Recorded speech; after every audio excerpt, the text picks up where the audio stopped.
30 नवंबर को आप लोगों का बहुत इंपॉर्टेंट पेपर है, सोशल साइंस का पेपर है और बच्चे बहुत डरे हुए हैं बिकॉज ऑफ मेनी वीडियोस जो अभी YouTube पे मौजूद है। तो गाइज हम आपके लिए स्पेशल वीडियो लेकर आए हैं। मैं आपके लिए एक ऑफिशियल सैंपल पेपर, एक तरह से आप समझ सकते हो कि मैं लेकर आया हूं, जिसको मैं अभी आपको दिखाऊंगा अपने स्क्रीन पे।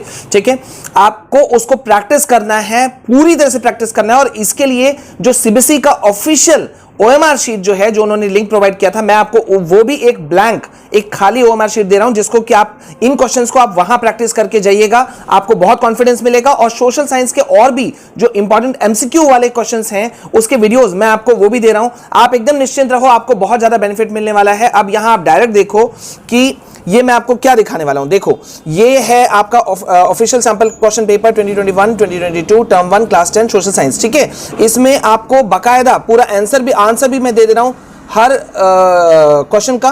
तो आप इसे प्रैक्टिस करना चाहो तो OMR शीट में प्रैक्टिस कर लेना, जो OMR शीट में आपको प्रोवाइड करा रहा हूं। तो अब हम लोग चलेंगे तुरंत अपने कंप्यूटर स्क्रीन पे और मैं वहां से आपको दूंगा। इसको ज्यादा से ज्यादा शेयर करना ताकि सभी स्टूडेंट्स, बहुत स्टूडेंट्स डरे हुए हैं, मेरे पास मेल मैसेजेस सब भरे पड़े हुए हैं, मैं देख रहा हूं, इसलिए मैं बहुत अर्ली मॉर्निंग इस वीडियो को बना रहा हूं। ठीक है, तो इसको आप लोग प्रैक्टिस कर लेना और शेयर जरूर करें। गाइस, अब हम लोग आ चुके हैं अपने कंप्यूटर स्क्रीन पे और मैं अभी आपको डायरेक्ट लेके चल रहा हूं किस पे, सीधा ये है वो सैंपल क्वेश्चन पेपर 2021-2022 के लिए, टर्म 1 के लिए, क्लास 10 के लिए, social science code 087, marking scheme, सब कुछ आपको यहां बता दूंगा। और ये मैं आपको दे रहा हूं, ये है OMR शीट, मैं आपको दोनों डिस्क्रिप्शन में दे दूंगा। क्वेश्चन पेपर, सैंपल पेपर का लिंक भी, आप उसे भी डाउनलोड कर सकते हो आराम से फ्री में, और इस OMR शीट को भी, इसे भी आप आराम से डाउनलोड कर सकते हो फ्री में। और यहां पर आप अपना आंसर भर के प्रैक्टिस कीजिए with in the time frame of 90 minutes में आपको इसे फ्रेम फिलअप करना है, तो आप वो सब प्रैक्टिस कर लेना। ठीक है, तो अब हम डायरेक्ट चलते हैं अपने सैंपल क्वेश्चन पेपर की तरफ और देखते हैं वहां पे क्या चीज है।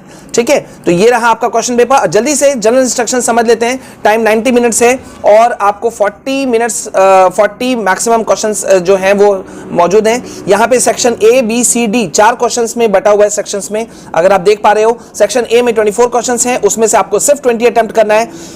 B में 22 क्वेश्चंस आएंगे, सिर्फ 18 क्वेश्चंस अटेम्प्ट करना है। C में 12 केस बेस्ड क्वेश्चंस होंगे ये सभी। ठीक है, जिसमें से आपको सिर्फ 10 क्वेश्चंस को अटेम्प्ट करना है। और सेक्शन D में 2 मैप बेस्ड क्वेश्चंस हैं, जिसके लिए मैंने एक वीडियो बनाया हुआ है, मैं वो भी आपको दे दूंगा लिंक डिस्क्रिप्शन में। आप उस मैप वाला में अगर आप पढ़ लेते हो तो आपका कहीं से कोई क्वेश्चन नहीं जाएगा। तो दोनों क्वेश्चंस को अटेम्प्ट करना है जो सेक्शन D में आएगा। सभी क्वेश्चंस इक्वल मार्क्स कैरी कर रहे हैं, इसलिए टेंशन नहीं है। और नो नेगेटिव मार्किंग, मतलब आपको सारे के सारे क्वेश्चंस अटेम्प्ट करने हैं, जितने आपको 40 आउट ऑफ 40 मतलब जितने आपको करने हैं। ठीक है, तो गलती मत करना, क्वेश्चन छोड़ने का बेवकूफी बिल्कुल नहीं कीजिएगा।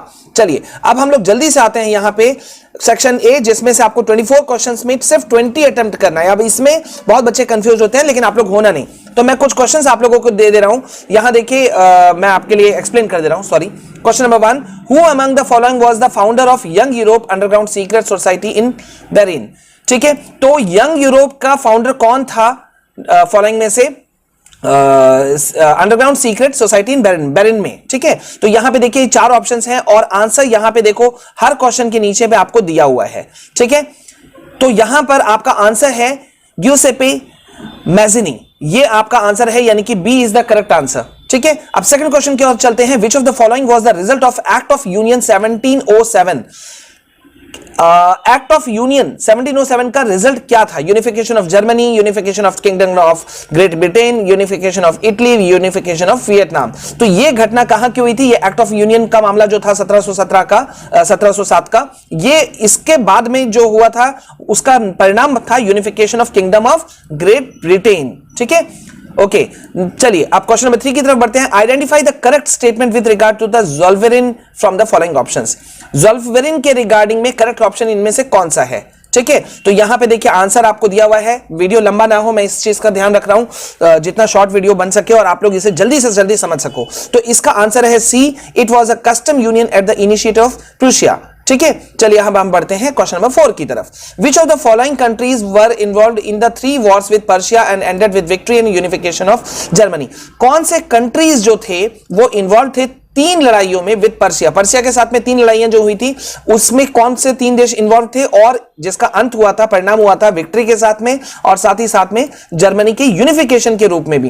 तो इसका करेक्ट आंसर है ABCD। आप यहां ऑप्शंस देख रहे हो, यहां करेक्ट आंसर हमारा है option B, Austria, Denmark and France. ठीक है, question number 5, identify the ideology under which people demanded freedom of markets in early 19th century Europe.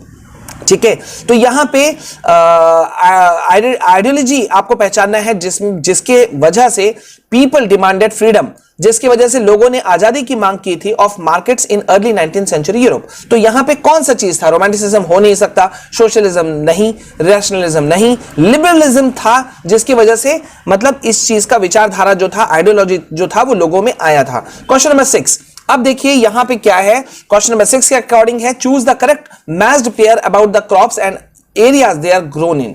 तो ये आपको पेयर को, सही पेयर को आप लोग को बताना है कि क्रॉप और कौन सा एरिया। तो यहां पे देखिए ग्राउंडनट आसाम बोल रहा है, पहला ऑप्शन बी है, टी गुजरात, जो कि होता ही नहीं है, वो आपको ही पता है गुजरात में चाय नहीं उगते, सी कॉफी कर्नाटका और डी शुगर केन छत्तीसगढ़।